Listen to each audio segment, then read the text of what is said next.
Okay, we are going to go ahead and get started. Good evening, and thank you all for joining us for our program this evening. My name is Julia Lozano, and I'm the Events and Marketing Director for the Indianapolis Propylaeum.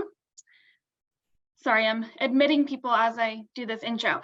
The Propylaeum was founded in 1888 by renowned suffragist and activist May Wright Sewell as a place where women and women's groups could meet and share ideas. We carry on that tradition today through our mission as the place that connects and celebrates women. Our mission focus is women's leadership, arts and culture, and historic preservation. I would like to point out and highlight that the Propylaeum is celebrating our 100th year in our historic home at 1410 North Delaware this year. Later in the year, we are planning to have a special 100th anniversary program for our historic neighborhoods programming. And so stay tuned for details to come on that later on in the year. And tonight we are so glad to have Deedee Davis here tonight to present on the neighborhood that the Propylaeum is located in. So tonight we are joined by architectural historian Deedee Davis.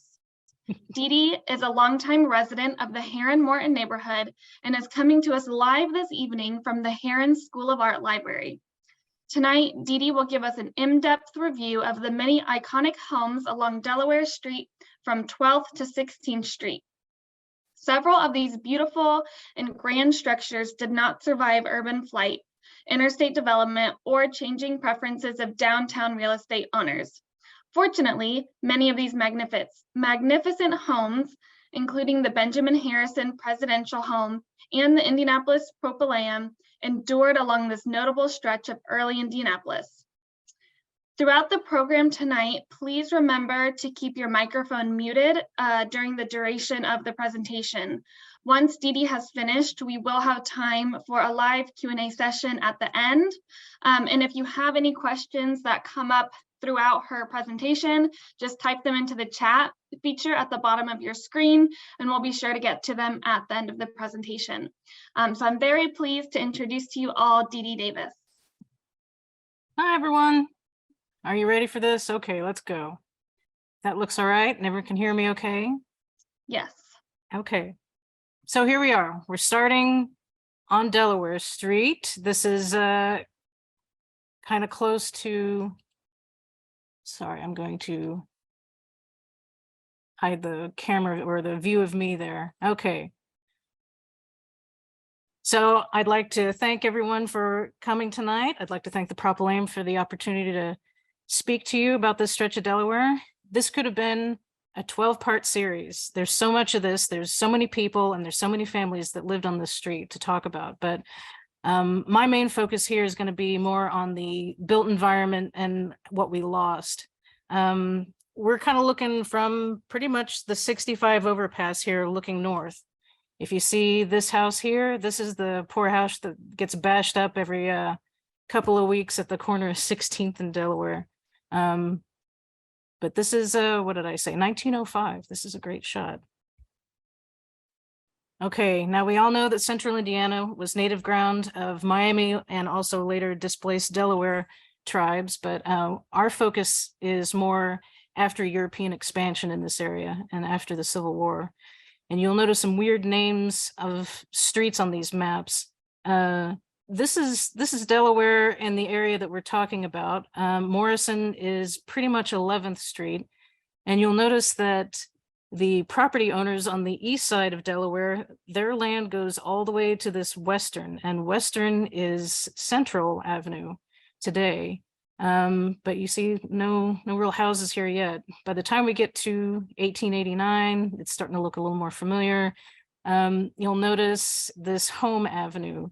Home Avenue is 13th Street today. 7th Street is what is 16th Street today. So 15th is 6th, 14th is 5th, a little complicated. The address changes happen around 1889, and from there forward, it's pretty common with what we have today. And here's a map of what we know today. And here's one of my favorite views. This is in the Library of Congress. Really great 1904 image. from about the same spot. Helen Griffith, who was the granddaughter of L.S. Ayres, wrote that Delaware was a quiet street lined with big dark green maples and elms, and the L.S. Ayres family lived right here. This is where Helen Griffith lived with her parents and grandparents. And there's a lot going on in this shot. Gosh, it's hard to imagine such light traffic on this section of Delaware. Every time I see this image, it still kind of shocks me. You've got a street cleaner here at work next to a cart. You've got all the horse hitches and the carriage steps. You come out of your carriage, you're kind of high off the ground, so you have to have a step. Why not put your address on it? Pretty nice. And this mailbox, this really cute mailbox. This is known as a Dormus lamppost letterbox. This was patented in 1898. But I'd like to talk about some other kind of historic infrastructure that's on this street as well. You'd see these hydrants. These are known as holly hydrants, and they're named after their designer, Birdsall Holly. We've got a few views here that have these hydrants in them. Apparently there's still one in New Orleans that's probably not active, but it's still there. Early streetlights were gas lamps that were later switched to these tall counterweighted arc lamps. William Gilson, who lived at 1446 Delaware, recalled seeing the lamplighters come around with little ladders and light these gas lamps in the evening.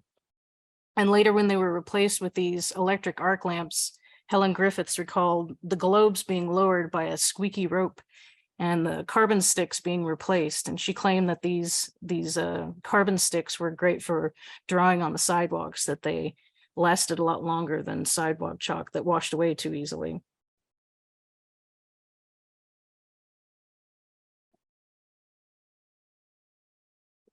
Excuse me.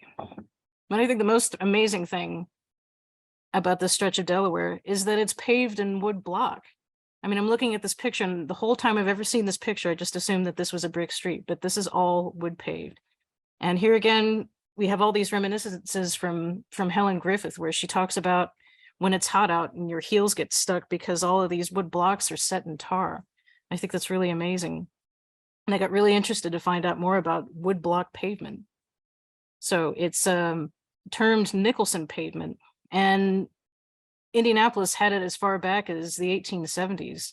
And here's a nice view somewhere in Chicago. This is some alley in Chicago. I didn't find exactly where, but there's a wood block paved alley that still exists. So, and it's hard to believe that image that I showed you earlier had wood block pavement. Delaware had wood block pavement from the 1870s up till 1928. And its removal in 1928 is sort of tragic. So in 1928, Delaware was resurfaced with asphalt as well as widened, which meant all the massacre of those beautiful shade trees that Helen Griffith recalled on Delaware. And everyone fought this. And one other resident in 1928 said, "Why do we need a racetrack for 6 blocks?" And I kind of feel like people are still saying that today. Automobile changes everything. Okay, but let's get back to the unwidened, tree-lined days of Delaware. So we're going to start on the 1200 block on the west side of the street. And here's kind of the view. I probably should have backed up a little more closer to the highway, but this is pretty much right where we're starting. Okay, this is the Fletcher Wasson residence of 1876. Now, there's one thing I've learned researching all these homes is that the people that build these homes only live in them for a few years, and they're usually associated more with their later owners. In this case, the Fletchers never actually even lived in this home. They went to Chicago to shop for furniture. Mrs. Fletcher became sick and died, and they never moved in. So it's mostly associated with its later owner, H.P. Wasson, the department store owner. This is an example of a Second Empire style house, and great example of that. I'm not going to get into a lot of architectural details. I'll just kind of point out some simple things, but Second Empires usually have this roof. Anytime you see this real high-pitched, usually slate roof. These are known as mansard roofs, and you'll see a lot of those, usually more the simple variety here. We'll see another one in our talk that has the sort of concave look to it. A lot of the images I'm going to show you were in articles that were from Agnes McCullough Hanna, who wrote for the Indianapolis Star in the late 20s, early 30s. Wilbur Pete, who we'll talk about in a minute, he collected a lot of her work. Her articles really gave some great details about the interior of these homes, but there's a lot of great shots still. Here's original shots of the Fletcher Wasson home. And here Wilbur Pete comes in the 60s and takes this really nice color shot. And we'll see a lot of his images here. Pete was museum director for Herron, and he was also interested in Indiana architecture, and he wrote a book called Indiana Houses of the 19th Century. And we in the library, we've scanned a lot of the images that went into his book and a lot of the images that didn't make it into his book that belongs to Indiana Landmarks, but we scanned the images, but it's a great collection. And here is Pete with his camera documenting Delaware Street. Okay, just north of the Fletcher home is the Emery residence. Here again, only lived here a few years. L.S. Ayres bought this home in 1882. Wasson's right next to Ayres. And if you're keeping track of department stores, William H. Block also lived on Delaware, but he's further north of 16th though. And this is where Helen Griffith lived with her parents and grandparents. And her recollections, there's several pages of a manuscript that are her recollections that are at the Preservation Commission. This house is a Queen Anne, a few details of that, usually an asymmetrical facade, some of these bay windows, and definitely towers. Here's a couple more views. Nice view of the tower here.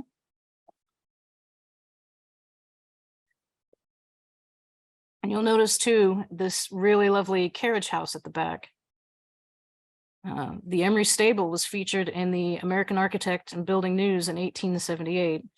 These buildings would, of course, house carriages and horses, but would also be living quarters for the coachmen, the men who drive the family carriage. And almost every house on this stretch of Delaware had a large carriage house and a living coachman. You'd see them in the city directory listed as the same address as, many of the owners of these homes. The longtime coachman for the Ayres family was a man named James Girton. He'd been a coachman for the Ayres family for over 30 years, and Helen Griffith again recalled Mr. Girton fondly and said that all the children of the neighborhood had loved him. But Mr. Girton is a reminder that this wasn't just home for Indianapolis's wealthy. This was a place of work for many people of color and many recent European immigrants. And while we don't know their stories and recollections of their time on Delaware, I wanted to make sure that we recognize their contributions. And I think these are really great images. These are all local to Delaware and Pennsylvania Street. One story that I did find, there was a gentleman named Albert Ferguson that worked for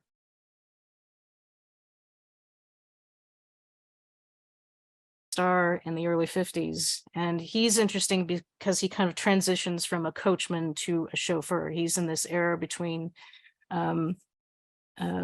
people wanting to ride in the carriages and people wanting to use their new automobiles. And one of the stories in the paper talks about how the wife refused to get into the automobile. So he would have to drive the wife in a carriage someplace and then come back and take the gentleman of the house in the car someplace else. And it's kind of interesting.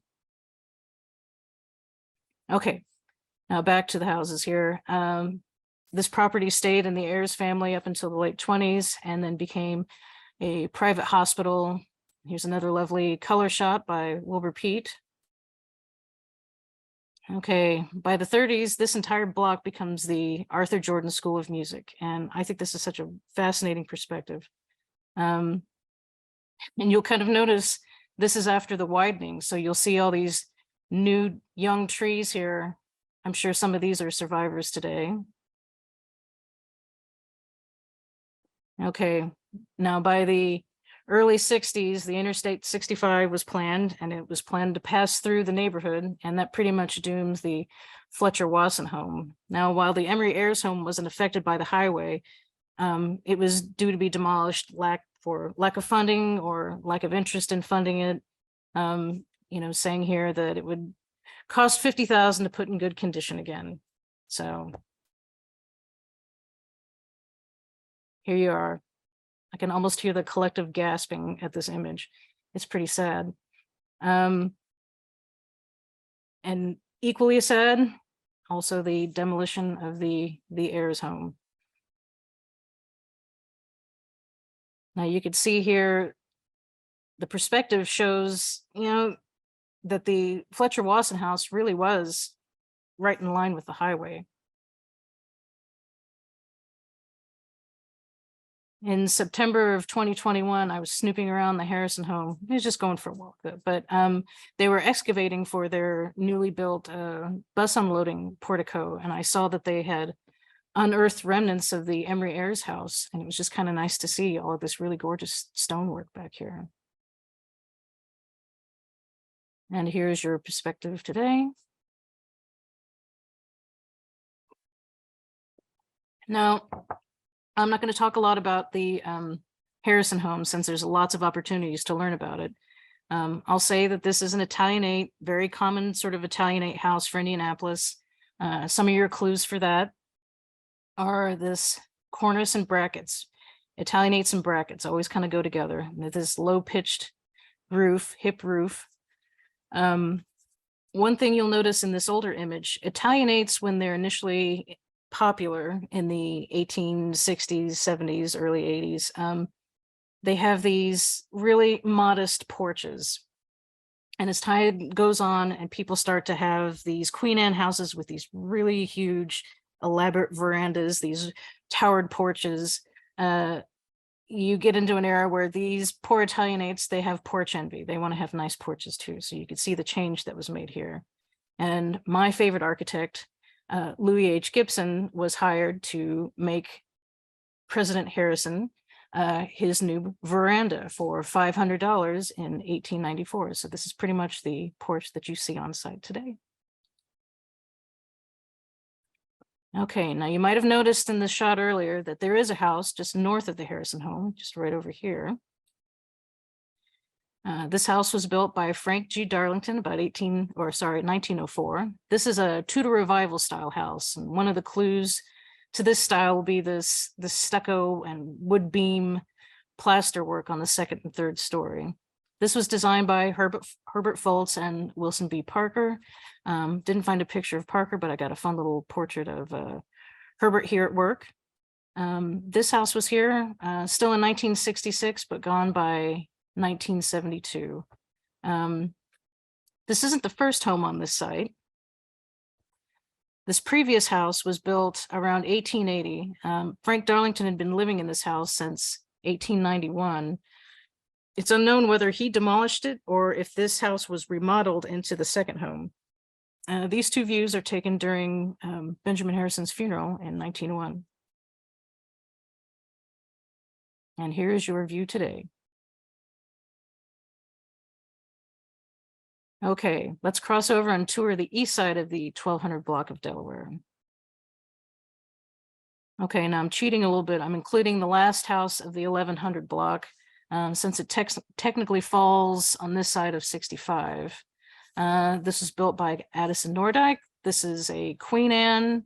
This has got a really nice carriage house behind it too. Charles Wallingford is the architect. And Wallingford's plans make it into the American Art and Building News of 1883, highlights all the details. We've got this great view over here. Oh, we got both views, yeah. Here's a couple more views. Unfortunately, a lot of shade trees still going on here. Notice the gas lamp on the corner. Fine illustration over here with the world's smallest horse and wagon for some reason. Bad perspective, but a great view of the house. Okay, the home survived up through the 20s, but was sold to the American Barbers Union, who demolished it, and they constructed this nice little Tudor Revival building as their headquarters in 1931. Now, that survived up until the construction of the 65 overpass, which you can see what is here today. Okay, crossing over to the 12th Street, we have the homes of Thomas and John Spann. These were twin Gothic Revival cottages built in 1873. This is a view of the northern twin. Now, clues of Gothic Revival are sort of pointy details, these pointy arches in the windows here, this work in the gable. This all feels very, very Gothic. And you can see this Sanborn map, the layout is pretty much the same. And here's a view from that earlier picture, just a detail of that 1904 shot of the whole street. It's kind of hard to tell, but you can see both of the twins here. So this is the previous picture. The south twin has lost its detail, its gingerbread. It's a little more plain. Now, the south twin was demolished for the Second Church of Christ Scientists in 1912. The north twin survived up until around 1950. But this church is a great addition to the neighborhood, nice neoclassical, has nice columns here. You can see the north twin still there. And here's your view today. Okay, and here's a view of the survivors of the block. Two 1870s buildings, the Russell Perry Miller House of 1878 pretty much mimics the Harrison home, still has that original Italianate porch. This is considered Italianate too, just a gable front. We've got these brackets here. That's from 1873. And the new guy on the block from 1930 is the Art Deco Windsor apartment building. But before the Windsor, we have a nice Second Empire. This is the Carey residence of 1874, Second Empire with that nice mansard roof. This was probably demolished around 1929 to make way for the Windsor. Okay, moving back over to the west side of the 1300 block. I love this view, even though it's blurry and this is just someone's sort of snapshot. I think it really encompasses the whole block, well, most of the entire block. This is a shot by the Latham family who lived in this house here. And of course, this is really at the beginning of the block, shot in 1889. Notice we have a little holly hydrant here. We're going to start with the George W. Stout residence. He built this house around 1879. He's only listed as a resident here for about 2 years, and there's several owners in between, but towards the end, John W. Schmidt, who builds the home that is the Propylaeum today, I guess downsized and moved to this home here in 1903, and he lived here until 1914. The house had been updated around 1900. The Star had said in 1903 that the porch addition that you see here cost over $18,000 around 1900. I tried to do some sort of inflation kind of thing, but that's like $500,000 today. That's crazy. Anyway, very, very elaborate porch addition here. Okay, to the north, there is an older, modest Italianate house that shows up around 1874. This house likely made it up to about 1900 when it was demolished to build this nice Queen Anne home. This is the Joseph K. Sharp house. He lived here until his death in 1920, and the property went to his daughter and her husband, Mr. and Mrs. Charles Latham. This is sort of a Queen Anne, but it has some shingle style details. I know we can't see it here, but this is probably all shingled. This sort of window is a very shingle style thing as well. Okay, and north of that, this house was built by Dr. George Duzin. This is designed by architect Edwin May, same architect as the Indiana State House. Again, Duzin only lived here a few years, The longest resident was Medford B. Wilson. He lived here from 1892 until 1929, so 37 years. And it's kind of unfortunate these views are a little creepy. They give off this sort of Bates House vibe, kind of unfortunate. And we also notice on this too, this is an Italianate, but it has this tower, and that kind of makes it an Italian villa. And you'll notice that it has a mansard roof. This house is still considered Italianate, but this roof with that concave mansard, still Italianate or Italianate villa. And this porch here again had some porch envy. This is probably a later 1900 addition.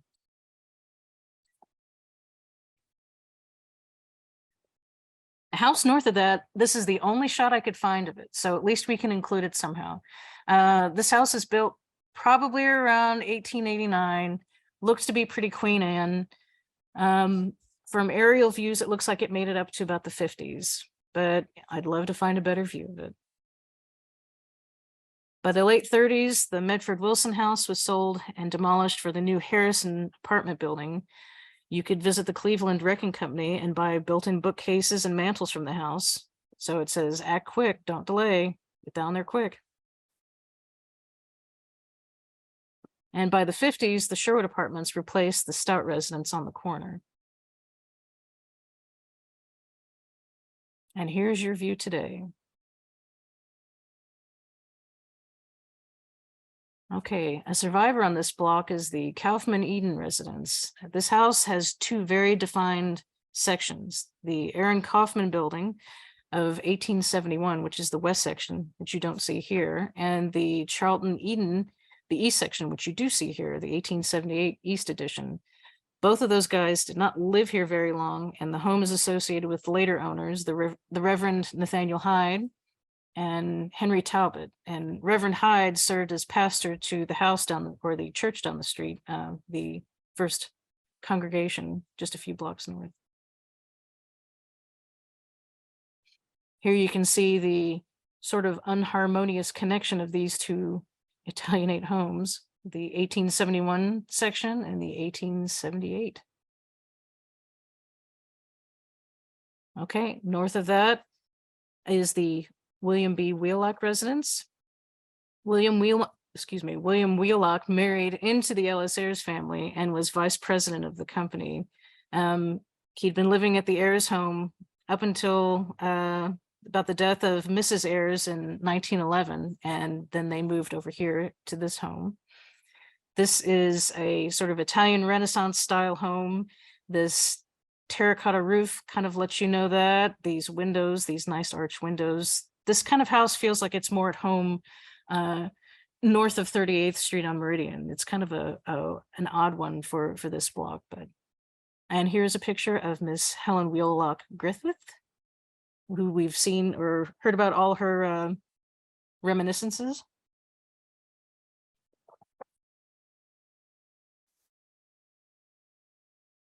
Okay, and we make it up to the Samuel Hannah home. This is another nice Italianate, built around 1875.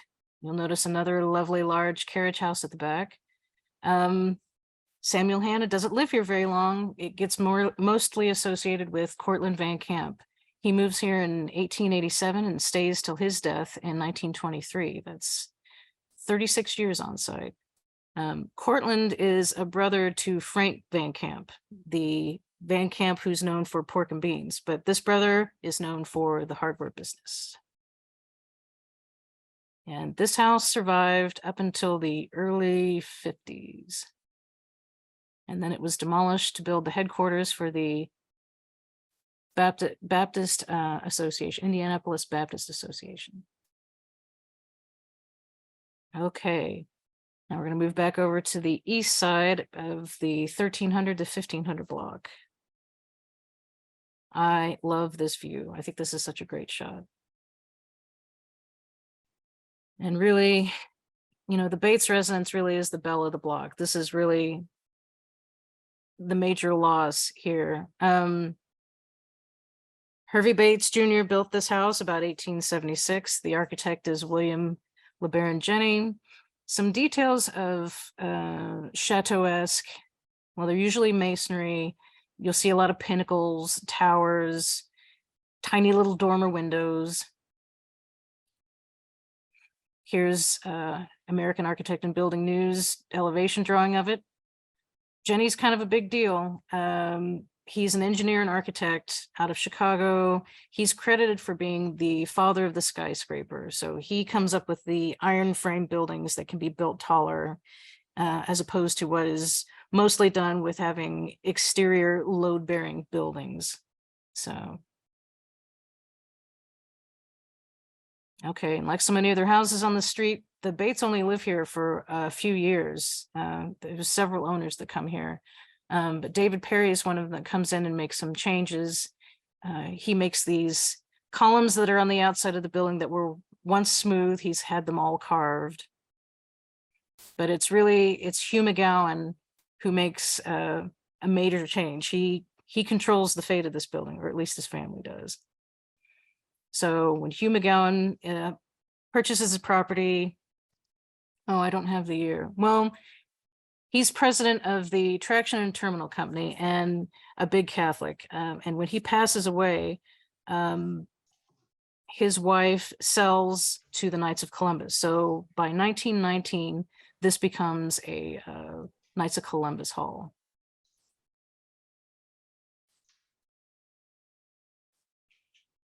And you can see Knights of Columbus had big plans here. By the 20s, they did complete a modest gym auditorium, but nothing as fancy as this. Okay, but by 1963, they really weren't interested in preserving the home portion of the building. This is by Herron School of Art professor Harry Davis, who did this photo study and painting just before the demolition. Okay, you can see the Star magazine around 1963 took some interior shots.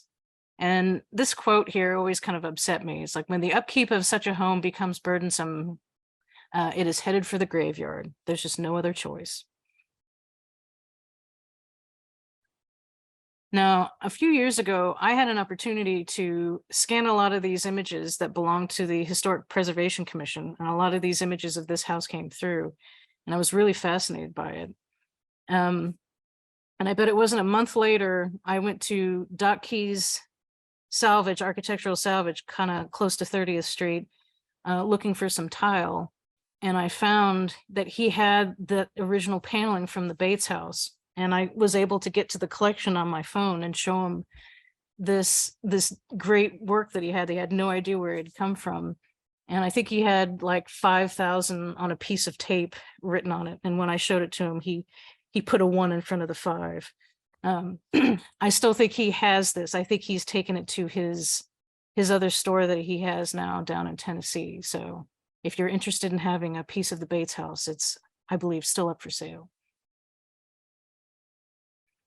And you'll be surprised to know that there is a sister to the Bates house that's still standing. This is the Archibald McLaughlin residence in St. Thomas, Ontario, built in 1878.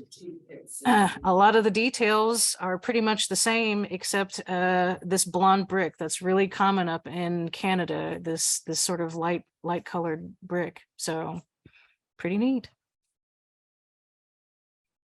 Okay, moving north a bit, we have the Thomas Taggart House. Thomas Taggart's the 18th mayor of Indianapolis, and Anton Scherer, another architect in town, describes this house of having hints of Georgian, Italian Renaissance, and colonial. The old Northside preservation plan points out a detail that's notable is this brick style. This brickwork is known as Flemish bonds, where the long part of the brick and the short part of the brick are, what's the word I'm looking at? They're alternating, yes. So in this case, though, it looks like there's 2 longs, 1 short, 2 longs, 1 short, but all the same, that sort of brick pattern is called Flemish bond. Okay, the house to the north of there. Here again, I've only got just a snippet view. This was built around 1887, was replaced in the early 60s with this mid-century modern building here.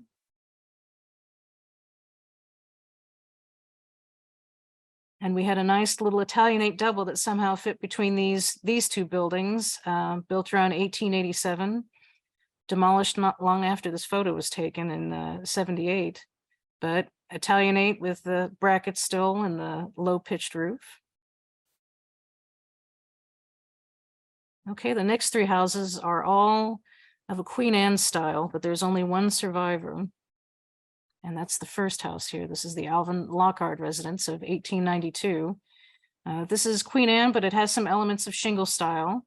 You'll notice that it's shingled. And up here, this sort of protrusion right here over that's sort of a shingle style move too. This is done by W. Scott Moore. This is another Indianapolis architect.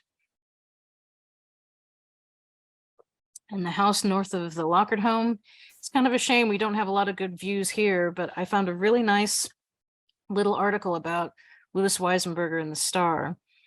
He'd lived at his home for 52 years. He built in 1880, and he specifically said that he wanted to face 14th Street because he wanted to watch the sunsets. And he talks about how the ground where the Propylaeum is now was a big playground for the neighborhood boys and girls. And he talked about how on the corner of 16th and Delaware was a big vegetable garden. So I love these little firsthand accounts, and it's a little unfortunate that, you know, we have his story, but we don't really have a good view of his home. Probably, let's see here. Yeah, probably torn down around 72. Actually, no, I'm wrong. 76, since it's still standing in this one. Yeah, neighbor to the north is the William Fishback house. This is another Queen Anne. One of the details here to point out is this gable. You refer to this if the gable is sliced off at the peak. That's what you call a jerkin head roof. That's a jerkin head gable. And there's another, this house is still standing on Delaware. It's another Fishback family home. They must have liked the jerkin head style of gable. And here today, both of those homes are a large lot. Okay, north of that, Tanner home's pretty unusual, built in 1901. It's got a lot of different elements still standing today. Little Queen Anne, little Tudor. Very nice. And north of that is the Milligan residence. This is a nice neoclassical design by Thomas Winterod.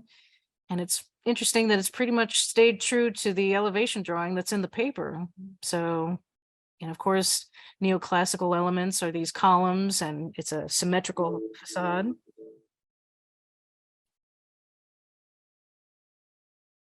Okay, now this is one most people won't know, and my favorite architect. This is the Dr. Charles Wilson and Harold Hibben residence. This was built in 1889 by my favorite architect, Louis H. Gibson. This is a Queen Anne, large brick Queen Anne. Here again, the Wilsons only lived here for a short time, maybe about 3 years, and sold to the Hibben family, who stayed here up until the 20s. Louis Gibson wrote books on residential architecture, and the plan for this home made it in his book, Convenient Houses, along with a nice illustration drawing that looks pretty similar to the photo. Now, this house survived until the end of the 30s, when it was demolished to make way for the Art Deco Jordan Apartments. Okay, the Old Northside Preservation Plan claims this is the Harold Hibben house, but that was next door. So this house was actually built by Ellsworth Peck, who lived here briefly and sold to Ernst Wiles in 1894. Now, this house has a Hibben connection, though. Ernst Wiles marries Harold Hibben's sister, so it still sort of has a Hibben connection. And I was excited to find this view. This image came from an out-of-state digital collection. This is a little bit stick style, and the clue to that are these decorative trusses that you see in both of these gables. And there's probably a lot of vertical boards up here that you can't quite see. So a little Queen Anne, a little stick style. This was either demolished or remodeled by 1916 and being advertised as the Delaware Manor Apartments. Okay, and then we've got these two Queen Annes. the Patton residence and the Dale residence. You can see here the Patton residence really hasn't changed much. We've got these great snapshot views from the family that lived across the street here. And some changes that we could see behind this baby. We've got a little bit of a different window in the gable. And the other set of twins on this stretch of Delaware are built by Frank Kennedy. These are supposed to be rental units, but two brothers bought either of them. So John Brosnan bought the left one and Daniel bought the right one. And you can see they're pretty different. These windows would be these windows here.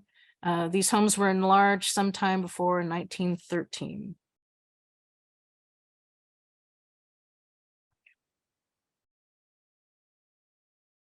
Okay, and this is kind of a neat, rare view of the east side of the 1500 block. There were 4 homes here initially, but one of them was removed before 1902 to accommodate the new First Presbyterian Church. And you can see the view here today. Now, by 1962, all of those houses have been demolished and the Irving Williams Chapel and the Christian Education Building were added to the First Presbyterian. And of course, we get to the First Presbyterian Church, built in 1902. This has a little bit of Gothic, a little bit of Tudor revival. These arches that are sort of flattened kind of let you know that it's more of a Tudor revival.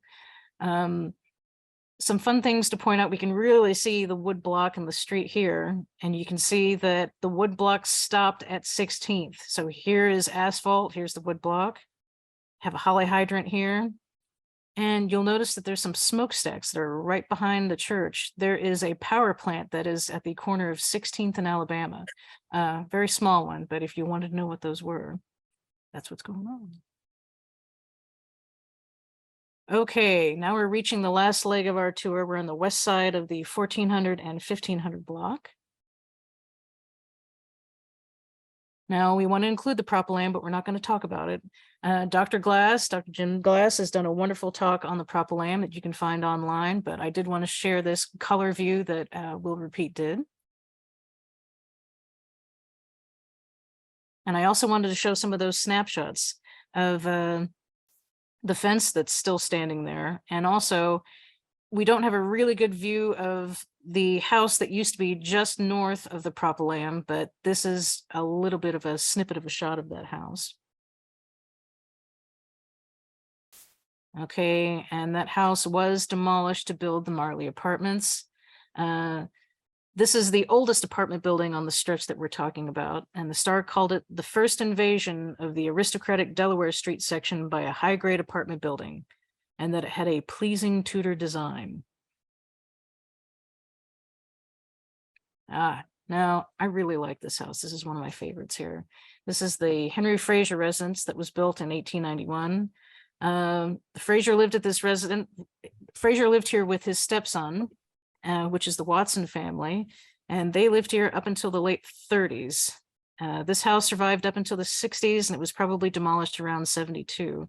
But we have the Fraser family to thank for all these wonderful snapshots in their front yard that show all the other houses across the street and then going north.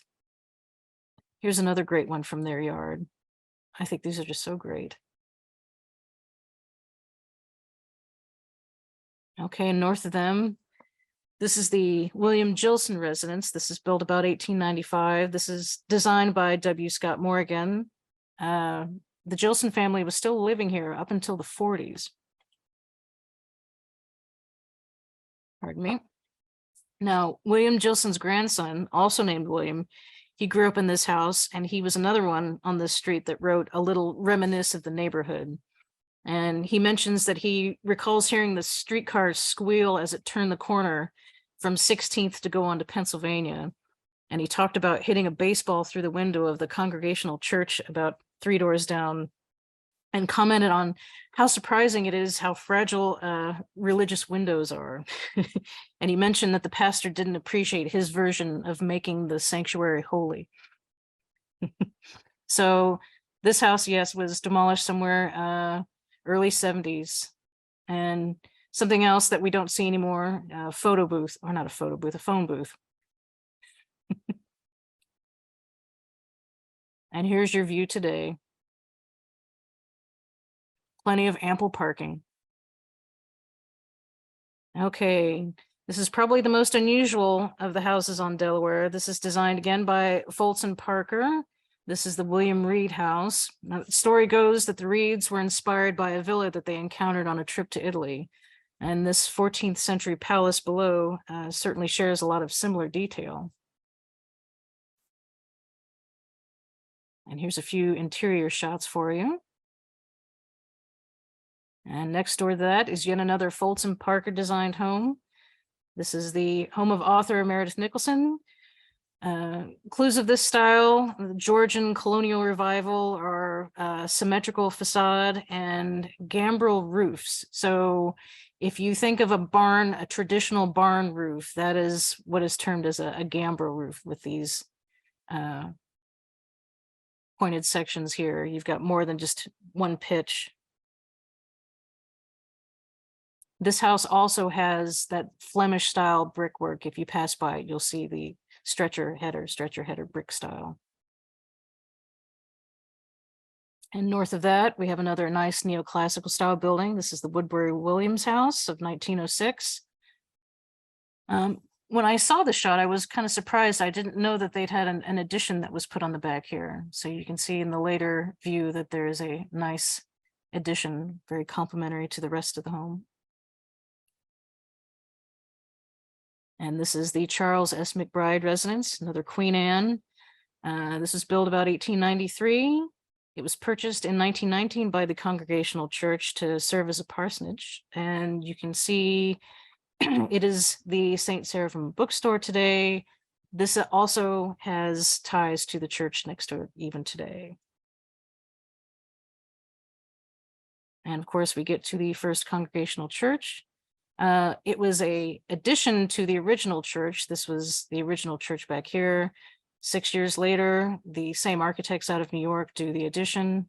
I love this shot because we're looking at the window framing before there's anything around it. I think that's very unusual. Okay, now we've reached the end of our tour at 16th Street. I just had to show this poor house that we see always getting some brickwork missing from it every once in a while. And I think if those residents from 1928 could see the racetrack that Delaware has become today, they would be pretty appalled at that. But there you have it.